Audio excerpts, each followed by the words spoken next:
What's up everybody? Welcome back to Torque Junkies. Today I review the 2017 Porsche Macan. Now today I'm going to go over some great things about the Macan, some not so great things about the Macan, and a couple odd things about the Macan. Coming at you right now.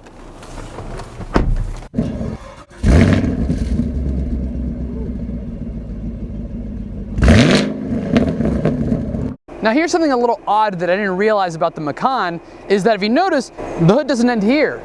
The hood goes all the way down over here. The opening is right over here in the middle of the fender. A lot like a lot of supercars, but it's not. Now when it does that, it does something a little cool though. Let me show you. See, when I open over here,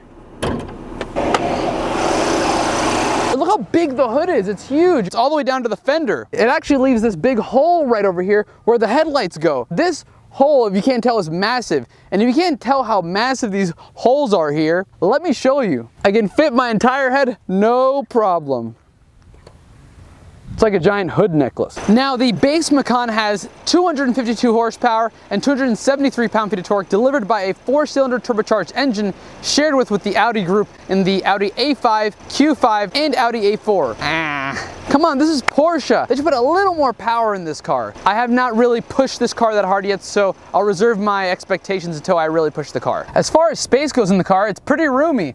I've got plenty of legroom in the front as expected. I mean, we are in a compact SUV.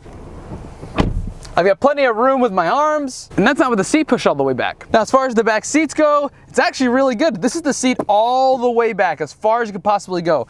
And I've got about 3 inches here, and I've got on the headroom, that's the most impressive part. My headroom, obviously, this is a compact SUV, so it should have more space for the head. However, it's a lot. I mean, it's like that much above my head. Now I'm like 5'6", 5'7", but I mean somebody over 6 feet could definitely fit in this back seat. And with heated back seats, a Bose stereo, a charging cable for my phone, and I can also adjust the temperature in the back. You know what? You can just leave me here. Now as far as the trunk goes,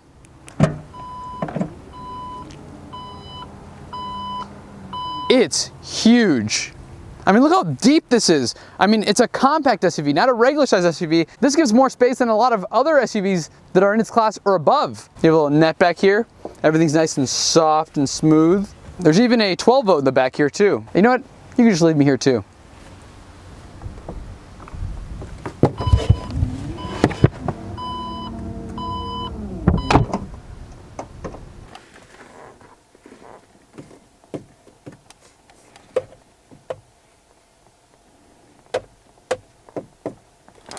Oh yeah.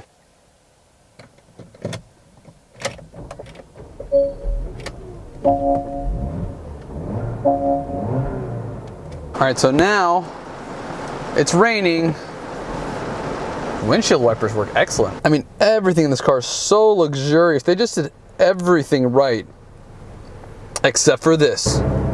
What the hell is going on here? If I want to go and adjust my steering wheel, like many other brands that are luxury brands and not as luxurious as Porsche, you could go and just adjust this right here electronically, but here I gotta pull this dang lever. Aside from that though, you do have these really nice paddle shifters here, are fully metal, no plastic as far as I can see. And if you look back here, you can see I was just like connected all the way to the back here. I love that. Not this little like button popping up here. Feels very expensive and really nice. Okay, so now I gotta just go and adjust it manually because Porsche wanted to save some money, but I mean, you can't really blame them because I mean, $48,000 starting price, I mean, that's a great deal. We are now in the Porsche Macan. So, it is raining right now, which is a bummer because I really want to test out the handling a little more, even though between you and me, I actually already tested it earlier when it wasn't raining, so. Sounds good though. Sounds really good. I'll tell you, in this rain, it is handling fantastic. These shift pedals are awesome.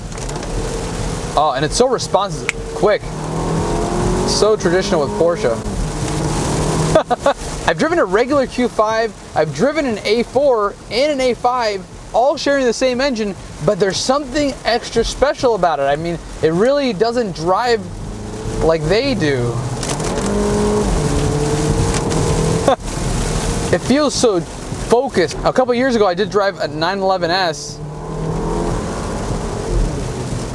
and man, I'll tell you, this really reminds me of the 911S. As far as the responsiveness, that one had a PDK transmission, and when you shifted it, I mean, you could really feel it's like shift, shift, shift. It was like pop, pop, pop. And this one feels the same way. Very, I mean, obviously not as intense as that one, but it has a lot of heritage of that one. It has a lot of characteristics of the 911. Oh, it sounds good. I'm really surprised. Wow. Obviously it's raining right now. However, it's not that loud in here. I mean, it's raining pretty hard. And right now I have it in sport mode. So let's just take it off of sport mode for a second. Take it out of manual shifting. Man, the car's very quiet as well. And I gotta say that I'm really enjoying all the electronics in the car. If I want to go and use the temperature, it's super easy. Just go and press up or press down for temperature. If I want to go and change the actual ventilation in the car, I can press up for more ventilation or down for less ventilation. It's simple, it's easy. And out here in these curvy roads in this rain, I'm really impressed with how it's handling. And when I'm taking the turns, it takes it very well. It does, you could feel the weight when you're turning a little bit. However, sometimes I kind of forget that I'm even in a compact SUV that weighs, as much as it does. Now, as far as 0 to 60 goes, 0 to 60 in 6.1 seconds in the base 4-cylinder turbocharged engine. Let's test that out with sport mode. 1, 2, 3.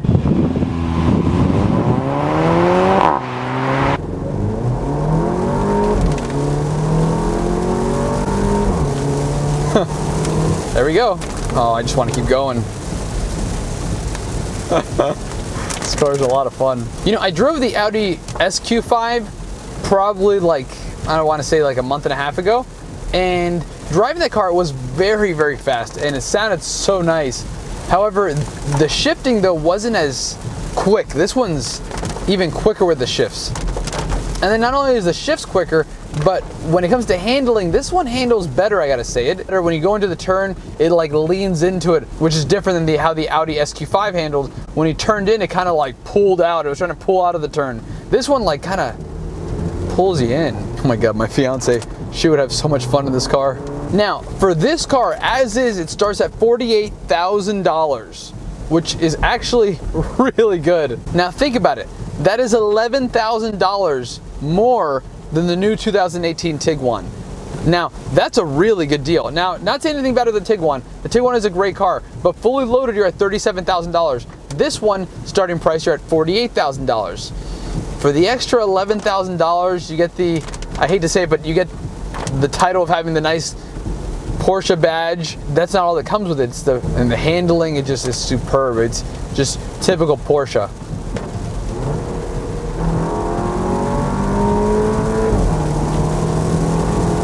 Now you do get a lot of toys in this car too, which is great. You get Apple CarPlay, you get Android Auto, not push button start, but you put the key in the side and it turns, you twist it and it turns on. Of course on the left side, because Porsche has it where that's how the race cars use it, so that's the way they use it. All right, here's a turn. The more I drive in the rain, the more confident I get with the way this car handles, because I'm driving in rain and it's handling it really well. It's really, really well. I just took that turn in 45. The whole thing with this car is that it completely inspires confidence. And not only does it inspire confidence, but you can go pick up your kids with it too and have plenty of space in the back. And I gotta say that this car's, even though it's smaller than the Cayenne, of course, it's very spacious. I have a lot of room in here.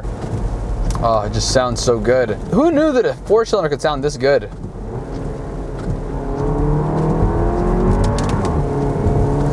And man, the way it turns, it just does a great job. Now, like I said earlier, this does do 0 to 60 in 6.1 seconds, which is actually really good considering that a GTI does it in about 5.9, 5.8 seconds, and considering that it's a base model. Oh yeah. Oh, and I love the little pops it makes every time you shift it after 5,000 RPMs. You know, when I'm in this car, I just can't wait to hit 5,000 RPMs to 5,500, because when you go and shift it, you hear that real nice pop. I love how well all the knobs work. All the knobs just work so well.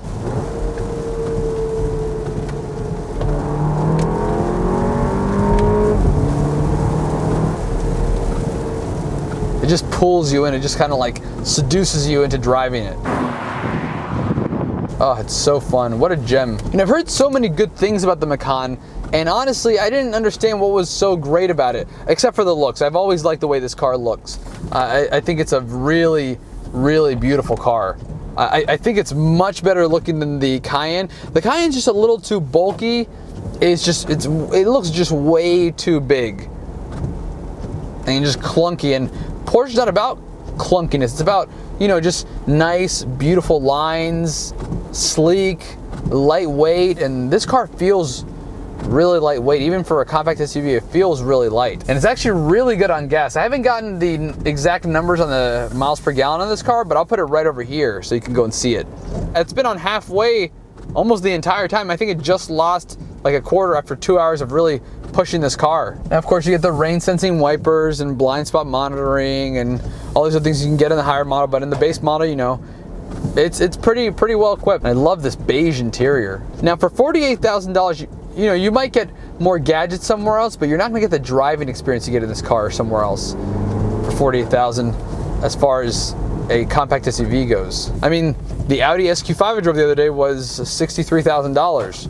You know, so, you know, you're not gonna find a lot of performance in a compact SUV for a lot less than that. You know, the $48,000 is a great deal. Now, one of the few things that annoys me about this car is that when you go and put it in sport mode, and then you go and you put it in manual mode and decide to shift on your own, if you don't go and shift it past 6,000 RPMs, it's just gonna shift for you. Now, this car shifts a lot higher, a little bit higher, like, you know, about 6,600 RPMs, maybe a little more than that. The red line's not till almost 7,000 RPMs. However, it shifts for you, and that's kind of annoying. I want to be able to shift it myself, especially if I put it in manual. I know when to shift it, so let me shift it. Try one more time.